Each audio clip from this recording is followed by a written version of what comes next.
ರಾಜ್ಯಾಧ್ಯಕ್ಷರಾದಂಥ ಅನ್ನದಾನಿಯವರ ನೇತೃತ್ವದಲ್ಲಿ ಮತ್ತು ಬೆಂಗಳೂರು BBMPಯಲ್ಲಿರ್ತಕ್ಕಂಥ ಅಷ್ಟು ಜನ ಎಲ್ಲರ ಅಧ್ಯಕ್ಷ 5 ಜನ ಅಧ್ಯಕ್ಷರ ನೇತೃತ್ವದಲ್ಲಿ ಮತ್ತು ನಮ್ಮ ಸಿಟಿ ಕಾರ್ಪೊರೇಷನ್ ಅಧ್ಯಕ್ಷರಾದಂಥ ವೇಲು ಅವರು ಮತ್ತು ನಾವೆಲ್ಲ ಒಟ್ಟಿಗೆ ನಿನ್ನೆ ಒಂದು ಕಾರ್ಯಕ್ರಮ ರೂಪಿಸಬೇಕಂತೇಳಿ ನಮ್ಮ ಕೋರ್ ಕಮಿಟಿಯ ಅಧ್ಯಕ್ಷರಾದಂಥ ಕೃಷ್ಣಾರೆಡ್ಡಿಯವರ ನೇತೃತ್ವದಲ್ಲಿ ಒಂದು ಸಭೆಯನ್ನು ಆಯೋಜನೆ ಮಾಡಿದ್ವಿ. ಆಯೋಜನೆ ಮಾಡಿದ ನಂತರ ಸುಮ್ಮನೆ ಕುಮಾರಣ್ಣನಿಗೆ ಒಂದು ಫೋನ್ ಮಾಡಿದ್ವು. ನಮ್ಮ ಅಧ್ಯಕ್ಷರಾದಂಥ ಅನ್ನದಾನಿ ಸಾಹೇಬರು ಅಣ್ಣ ಅಂಬೇಡ್ಕರ್ ಜಯಂತಿಯನ್ನು ಮತ್ತು ಜಗಜೀವನ್ ರಾಮ್ ಅವ್ರ ಜಯಂತಿಯನ್ನು ಮಾಡ್ತಾ ಇದ್ದೆ ಅಂತ ಅಷ್ಟೇ. ಕುಮಾರಣ್ಣನವರು ವಾಲಂಟ್ರಿಯಾಗಿ ನಾವು ಕರೆದೇ ಇಲ್ಲ. ಕುಮಾರಣ್ಣ ನನಗೆ ಆನೆಸ್ಟಾಗಿ ಹೇಳಬೇಕು ಅಂತ ಹೇಳಿದ್ರೆ ನಾವು ಕರೆದಿಲ್ಲ. ನಾವು ಜಗಜೀವನ್ ರಾಮ್ ಅವ್ರದ್ದು ಮತ್ತು ಅಂಬೇಡ್ಕರ್ ಅವರ ಜಯಂತಿ ಮಾಡ್ತಾ ಇದ್ದೀವಿ ಅಂತ ಹೇಳಿದ ತಕ್ಷಣ ಕುಮಾರಣ್ಣ ವಾಲಂಟ್ರಿಯಾಗಿ ಹೇಳ್ತಾರೆ ನಾನು ಆ ಕಾರ್ಯಕ್ರಮ ಬರ್ತೀನಿ ಅಂತೇಳಿ. ಇದರಿಂದ ನಮಗೇನು ಅರ್ಥ ಮಾಡ್ಕೊಳ್ಬೇಕಂತ ಹೇಳಿದ್ರೆ ಯಾವ ಡಾಕ್ಟರ್ ಬಾಬಾ ಸಾಹೇಬ್ ಅಂಬೇಡ್ಕರ್ ಅವರು ಸಂವಿಧಾನ ಬರೆದ್ರು, ಸಂವಿಧಾನ ಆಶಯಗಳೇನಿತ್ತು, ಸಂವಿಧಾನ ಚಿಂತನೆಗಳೇನಿತ್ತು, ಸಂವಿಧಾನದ ಸಿದ್ಧಾಂತಗಳೇನಿತ್ತು, ಈ ಸಮಾಜಕ್ಕೆ ಸಮಾನತೆ, ಸೋದರತ್ವ, ಸಹಬಾಳ್ವೆಯನ್ನು ಕೊಡಬೇಕು, ಪ್ರತಿಯೊಬ್ಬರಿಗೂ ಸಮಾನತೆಯನ್ನು ಕೊಡಬೇಕು, ಭ್ರಾತೃತ್ವವನ್ನು ಬೆಳೆಸಬೇಕು, ಸಮಾಜವಾದವನ್ನು ಬೆಳೆಸಬೇಕಂತ ಏನು ಒಂದು ಸಂವಿಧಾನದ ಪೀಠಿಕೆ ಇದೆ. ಅದರ ಪ್ರಕಾರ ಇವತ್ತು ನಮ್ಮ ನೆಚ್ಚಿನ ನಾಯಕರಾದಂಥ ಕುಮಾರಣ್ಣವರು ಬಂದು ಕಾರ್ಯಕ್ರಮವನ್ನು ಉದ್ಘಾಟನೆ ಮಾಡೋದು ನಮಗೆಲ್ಲರಿಗೂ ಸಂತೋಷ ತಂದಿದೆ. ಕಾರ್ಯಕ್ರಮ ಯಶಸ್ವಿಯಾಗಿದೆ ಅಂತ ಹೇಳಿದ್ದಾರೆ. ನಾನು ಇವತ್ತಿನ ಬೆಂಗಳೂರಿನ ಜನತೆಗೆ ಹೇಳಕ್ಕೆ ಬಯಸ್ತಾ ಇದ್ದೀನಿ, ದಯವಿಟ್ಟು ಯಾರಾದ್ರೂ ಕುಮಾರಣ್ಣ ನಂತರ ಅಲ್ಲ ಕ್ಷಮಿಸಬೇಕು, ಅಂಬೇಡ್ಕರ್ ನಂತರ ಕುಮಾರಣ್ಣನವರು ಚಿಂತನೆಗಳೇನಿದೆ, ಸಂವಿಧಾನ ಚಿಂತನೆಗಳಿದೆ, ಅದನ್ನು ಕಾರ್ಯರೂಪತಗೊಳ್ತಕ್ಕಂಥ ಕರ್ನಾಟಕದಲ್ಲಿ ಯಾವುದಾದ್ರು ಒಂದು ಪಕ್ಷ, ಒಂದು ವ್ಯಕ್ತಿ ಇದ್ದರೆ ಅದು ಕುಮಾರಣ್ಣ ಅಂತ ಬಯಸ್ತಾ ಇದ್ದೇನೆ.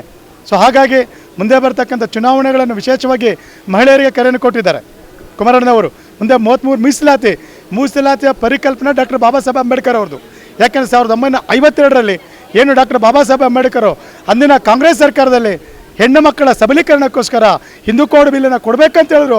ಆ ಹಿಂದೂ ಕೋಡ್ ಬಿಲ್ಲನ್ನು ನೆಹರು ಸರ್ಕಾರ ಏನಿತ್ತು ಅದನ್ನು ತ್ಯಜಿಸಿದಾಗ ಅಂದು ಡಾಕ್ಟರ್ ಬಾಬಾ ಸಾಹೇಬ್ ಅಂಬೇಡ್ಕರ್ ಅವರು ಯಾವ ಮಹಿಳೆಗೆ ಕಾಂಗ್ರೆಸ್ ಪಕ್ಷದಲ್ಲಿ ಬೆಲೆ ಇಲ್ಲೋ ಅಂಥ ಕಾಂಗ್ರೆಸ್ ಪಕ್ಷ ಬೇಡ ಅಂತೇಳಿ ಹೊರಗಡೆ ಬಂತವರು. ಅದನ್ನು ಮುಂದುವರಿಸ್ತಿರ್ತಕ್ಕಂಥದ್ದು ಈ ನಾಡಿನ ಮಣ್ಣಿನ ಮಗ ಮಾಜಿ ಪ್ರಧಾನಮಂತ್ರಿಗಳಾದಂಥ ದೇವೇಗೌಡರು ಆ ಒಂದು ಪೂರಕವಾಗಿ ಮಹಿಳೆಗೆ ಮೀಸಲಾತಿಯನ್ನು ಕೊಟ್ಟಿದ್ದಾರೆ. ಅದರ ಮುಂದುವರೆದ ಭಾಗ ಏನು ನಮ್ಮ ಪ್ರಧಾನಮಂತ್ರಿಗಳಿದ್ದಾರೆ ಅವರು ಮುಂದಿನ 2029ರಲ್ಲಿ 33 ಮೀಸಲಾತಿಯನ್ನು ಕೊಡ್ತಾರೆ ಅಂತ ಹೇಳಿದರೆ ಭಾಳ ಸಂತೋಷ. ಅಂಬೇಡ್ಕರ್ ರಚನೆ ಮಾಡಿರ್ತಕ್ಕಂಥ ಸಂವಿಧಾನದ ಆಶಯಗಳು ತುಂಬ ಪ್ರಖರವಾಗಿ ಈಡೇರ್ತಾ ಇಲ್ಲ ಅನ್ನೋದು ಒಂದು ಮಾತಿದೆ. ಜೊತೆಗೆ ಅವರು ರಚಿಸಿರ್ತಕ್ಕಂಥ ಸಂವಿಧಾನ ಶೋಷಿತರು, ದಮನಿತರು, ತುಳಿತಕ್ಕೊಳಗಾದವರು, ದಲಿತರು, ಅಲ್ಪಸಂಖ್ಯಾತರು, ಬಡವರಿಗೆ ಅನುಕೂಲ ಆಗಲಿ ಅನ್ನೋ ಒಂದು ದೃಷ್ಟಿಯಿಂದ ರಚನೆ ಮಾಡಿದ್ದಾರೆ. ಆದರೆ ಅಂಬೇಡ್ಕರ್ ಅವರನ್ನು ಕೇವಲ ಒಂದು ವರ್ಗಕ್ಕೆ ಸೀಮಿತ ಮಾಡಿ ಅವರು ರಚಿಸಿರ್ತಕ್ಕಂಥ ಸಂವಿಧಾನಕ್ಕೆ ತಿದ್ದುಪಡಿ ತರ್ತಕ್ಕಂಥದ್ದು, ಸಂವಿಧಾನನ ಬದಲಾವಣೆ ಮಾಡ್ತೀವಿ ಅಂತಕ್ಕಂಥದ್ದು, ಈ ಥರ ಪಿತೂರಿಗಳು ನಡೀತಾ ಇದೆ. ಬಹಳ ಅದ್ಭುತವಾದಂಥ ಒಂದು ಪ್ರಶ್ನೆ ಕೇಳಿದ್ರೆ ನೋಡಿ, ಬಾಬಾ ಸಾಹೇಬ್ ಅಂಬೇಡ್ಕರ್ ಅವರು ಸುಮ್ಮನೆ ಒಂದು ಸಂವಿಧಾನವನ್ನು ಬರೆದಿಲ್ಲ, ಕನಿಷ್ಠ 50,000 ಪುಸ್ತಕಗಳನ್ನು ಓದಿರ್ತಕ್ಕಂಥದ್ದು ಪ್ರತಿಫಲ.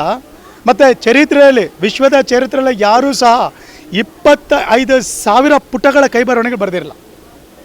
ಇಡೀ ವಿಶ್ವದಲ್ಲೇ 50,000 ಪುಸ್ತಕಗಳನ್ನು ಓದಿ 32 ಪದವಿಗಳನ್ನು ಪಡ್ಕೊಂಡಿರ್ತಕ್ಕಂಥ ಡಾಕ್ಟರ್ ಬಾಬಾ ಸಾಹೇಬ್ ಅಂಬೇಡ್ಕರ್ ಅವರು.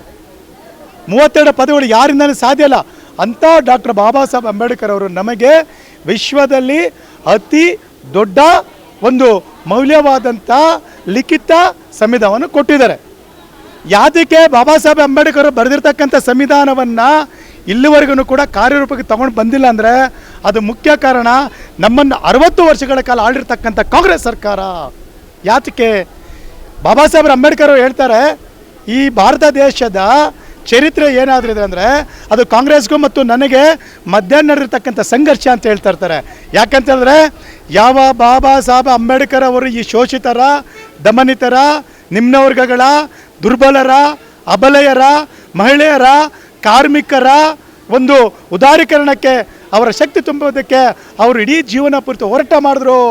ಅದೇ ಬಾಬಾ ಸಾಹೇಬ್ ಅಂಬೇಡ್ಕರ್ ಅವರನ್ನ ಇದೇ ಕಾಂಗ್ರೆಸ್ನವರು 1952ರಲ್ಲಿ ನಡೆದಿರ್ತಕ್ಕಂಥ ಪ್ರಥಮ ಸ್ವಾತಂತ್ರ್ಯ ನಂತರ ಚುನಾವಣೆಯಲ್ಲಿ ಯಾವ ಬಾಬಾ ಸಾಹೇಬ್ ಅಂಬೇಡ್ಕರ್ ಅವರಿಗೆ ಒಬ್ಬ ಸೆಕ್ರೆಟರಿ ಇದನ್ನು ನಾರಾಯಣ್ ಕಜೋಳ್ಕರ್ ಅವರು ಅವ್ರು ನಿಲ್ಲಿಸಿ ಸೋಲಿಸ್ತಕ್ಕಂಥ ಪಾರ್ಟಿ ಇದು ಕಾಂಗ್ರೆಸ್ ಪಾರ್ಟಿ.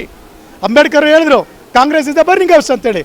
ದಲಿತರು ಎಲ್ಲಿವರೆಗೂ ಕಾಂಗ್ರೆಸ್ ಜೊತೆಲಿರ್ತಾರೋ ಅಲ್ಲಿವರೆಗೂ ಅಂಬೇಡ್ಕರ್ ಆಶಯಗಳು, ಅಂಬೇಡ್ಕರ್ ಅವರ ಯೋಜನೆಗಳು, ಅಂಬೇಡ್ಕರ್ ಆಲೋಚನೆಗಳು, ಅಂಬೇಡ್ಕರ್ ಕನಸುಗಳು ಯಾವುದೇ ಕಾರಣಕ್ಕೆ ಜಾರಿ ಆಗೋದಿಲ್ಲ.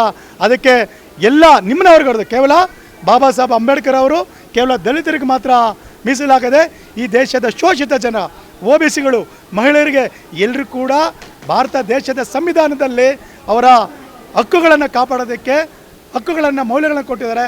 ಅದಕ್ಕೆ ದಯವಿಟ್ಟು ಕಾಂಗ್ರೆಸ್ ಸರ್ಕಾರ ಎಲ್ಲಿವರೆಗೂ ಈ ರಾಷ್ಟ್ರದಲ್ಲಿ ಅದರ ಅಸ್ಥಿರತೋ ಅಲ್ಲಿವರೆಗೂ ಬಾಬಾ ಸಾಹೇಬ್ ಅಂಬೇಡ್ಕರ್ ಆಶಯಗಳು ಜಾರಿಗೆ ಬರೋದಿಲ್ಲ.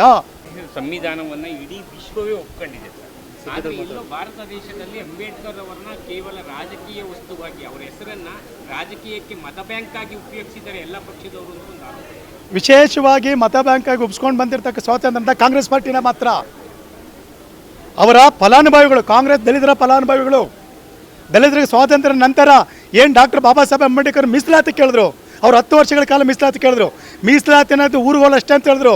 ಆದರೆ ಸ್ವಾತಂತ್ರ್ಯ ಬಂದು 76 ವರ್ಷಗಳ ನಂತರನೂ ಕೂಡ ಮೀಸಲಾತಿನ ಜೀವಂತವಾಗಿ ಇಟ್ಕೊಂಡು ದಲಿತರನ್ನ ಉದ್ಧಾರ ಮಾಡಿದಿರ, ದಲಿತರನ್ನು ಕೇವಲ ಮತ ಬ್ಯಾಂಕ್ಗಳಾಗಿ ಅವರ ಗುಲಾಮರಾಗಿ ಮಾಡ್ಕೊಂಡು ಬಂದಿರತಕ್ಕಂಥದ್ದು ಕಾಂಗ್ರೆಸ್ ಪಕ್ಷ. ಮತ್ತೊಂದು ಸಾರಿ ಹೇಳ್ತಾ ಇದ್ದೀನಿ, ಎಲ್ಲಿವರೆಗೂ ಕಾಂಗ್ರೆಸ್ ಈ ರಾಜ್ಯದಲ್ಲಿ ಇರ್ತೋ ಅಲ್ಲಿವರೆಗೂ ಕೂಡ ದಲಿತರ ಉದ್ಧಾರಕ ಸಾಧ್ಯವಿಲ್ಲ.